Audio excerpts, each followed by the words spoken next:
The Golden Gems of Life, Gathered Jewels for the Home Circle by S.C. Ferguson and E.A. Allen, Central Publishing House, Cincinnati, 1884. Chapter Vanity. Vanity requires skill in the management. Danger of love applause. Vanity attacks everything. Deception of vanity. Vanity not wholly bad. Vanity ever present. Vanity. There is no vice or folly that requires so much nicety and skill to manage as vanity, nor in any which by ill management makes so contemptible a figure. The desire of being thought wise is often a hindrance to being so, for such a one is often more desirous of letting the world see what knowledge he hath than to learn of others that which he wants. Men are more apt to be vain on account of those qualities which they fondly believe they have than of those which they really possess. Some would be thought to do great things who were but tools or instruments, like the fool who fancied he played upon the organ when he only blew the bellows. Be not so greedy of popular applause as to forget that the same breath which blows up a fire may blow it out again. Vanity, like laudanum and other poisonous medicines, is beneficial in small, though injurious in large quantities. Be not vain of your want of vanity. When you hear the phrase, I may say without vanity, you may be sure some characteristic vanity will follow in the same breath. The most worthless things are sometimes most esteemed. It is not all the world that can pull an humble man down, because God will exalt him. Nor is it at all the world that can keep a proud man up, because God will debase him. Vanity feeds voraciously and abundantly on the richest food that can be served up, or can live on less and meaner diet than anything of which we can form a conception. The rich and the poor, learned and ignorant, strong and weak, all have and share in vanity. The humblest Christian is not free from it, and when he is most humble, the devil will flatter his vanity by telling him of it.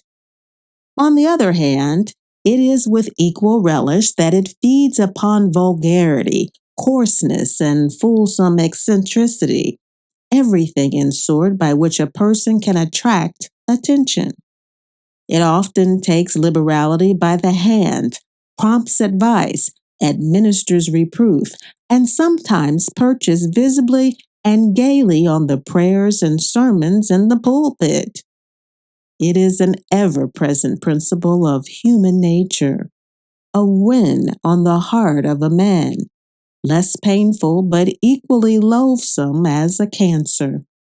It is of all others the most baseless propensity. O vanity, how little is thy force acknowledged, are thine operations discerned. How wantonly dost thou deceive mankind under different disguises. Sometimes thou dost wear the face of pity, sometimes of generosity.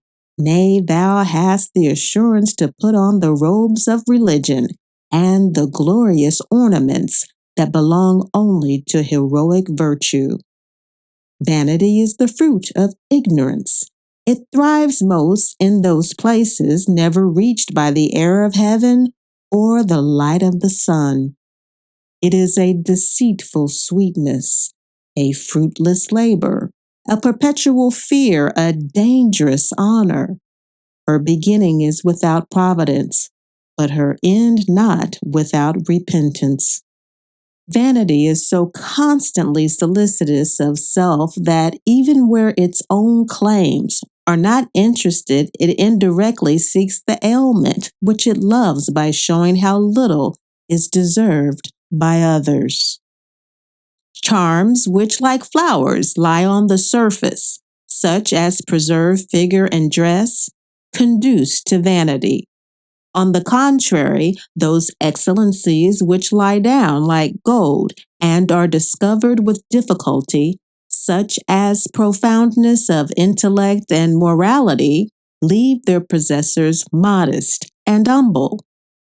Vanity ceases to be blameless, even if it is not ennobled, when it is directed to laudable objects, when it prompts us to great and generous actions. Vanity is indeed the poison of agreeableness, yet even a poison, when skillfully employed, has a salutary effect in medicine. So has vanity in the commerce and society of the world. Some intermixture of vainglorious tempers puts life into business and makes a fit composition for grand enterprises and hazardous endeavors. For men of solid and sober natures have more of the ballast than the sail. Vanity is, in one sense, the antidote to conceit, for while the former makes us all nerve to the opinions of others, the latter is perfectly satisfied with its opinion of itself. A vain man cannot be altogether rude. Desirous as he is of pleasing, he fashions his manners after those of others. Therefore, let us give vanity fair quarter wherever we meet with it, being persuaded that it is often productive of good to its possessor and to others who are within its sphere of action. Vanity pervades the whole human family to a greater or less degree as the atmosphere does the globe. It is so anchored in the heart of man that not only in the lower walks of life, but in the higher, all wish to have their admirers. Those who write against it wish to have the glory of writing as well, and those who read it wish the glory of reading well. Vanity calculates but poorly on the vanity of others. What a virtue we should distill from frailty! What a world of pain we would save our brethren if we would suffer our weakness to be the measure of theirs.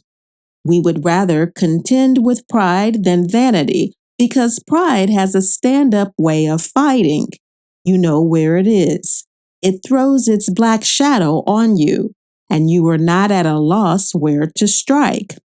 But vanity is such a delusive and multified failing that men who fight vanities are like men who fight midgets and butterflies. It is much easier to chase them than to hit them. Vanity may be likened to the mouse nibbling about in the expectation of a crumb, while pride is apt to be like the butcher's dog, who carries off your steak and growls at you as he goes.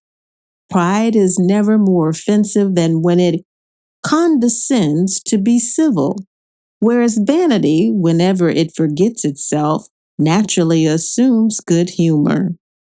Extinguish vanity in the mind, and you naturally retrench the little superfluities of garniture and equipage. The flowers will fall of themselves when the root that nourishes them is destroyed. We have nothing of which we should be vain, but much to induce humility. If we have any good qualities, they are a gift from God. Let everyone guard against this all pervading principle and teach their children that it is the shadow of a shade.